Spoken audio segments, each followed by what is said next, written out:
Praise the lord. ఈ రోజు నేను మీకు ఒక చిన్న కథ చెప్పాలనుకుంటున్నాను. ఒకరోజు కుందేలున్న తాబేలు 2 పరుగు పందెం పెట్టుకున్నాయంట. పరుగు పందెం పెట్టుకున్న వెంటనే కుందేలు చాలా స్పీడ్‌గా పరిగెత్తడం మొదలుపెట్టింది.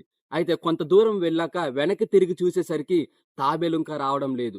అయితే కుందేలు అనుకుందంట, ఆ తాబేలు వచ్చే లోపల నేను కొంతసేపు విశ్రాంతి తీసుకుంటాననుకోని ఒక చెట్టు కింద పడుకుంది. అయితే కొంతసేపు అయ్యేసరికి ఆ యొక్క కుందేలు తన యొక్క కళ్ళు తెరిచి చూసేసరికి ఆల్రెడీ తాబేలు విజయం గెలుచుకుంది. ఇక్కడ మనం చూసినట్లయితే కుందేలు గెలవగలదు.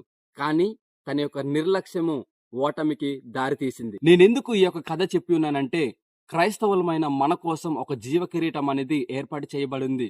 అయితే ఆ యొక్క జీవ కిరీటాన్ని మనం పొందుకోవాలంటే ఈ యొక్క ఆత్మీయ విశ్వాస పరుగు పందెంలో ప్రతి ఒక్కరూ ఆ యొక్క జీవ కిరీటాన్ని దగ్గరికి మనం చేరుకోవాలి.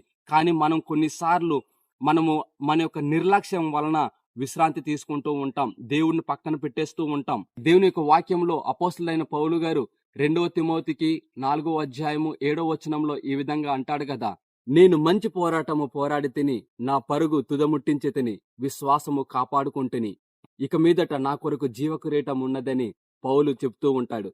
అయితే ఈ యొక్క ఆత్మీయ పోరాటంలో, ఈ యొక్క ఆత్మీయ పరుగు పందెంలో ఎవరి లక్ష్యం వారిదే, ఎవరి జీవ కిరీటం వాళ్ళదే. కాబట్టి కుందేలు వలె నిర్లక్ష్యం చేయకుండా ఆ యొక్క జీవ కిరీటం కోసం ఆత్మీయతతో, విశ్వాసంతో పరిగెడదాం. ఒకరోజు ఆ యొక్క జీవ కిరీటాన్ని దేవుడు మనకివ్వబోతూ ఉన్నాడు. ఆమేన్.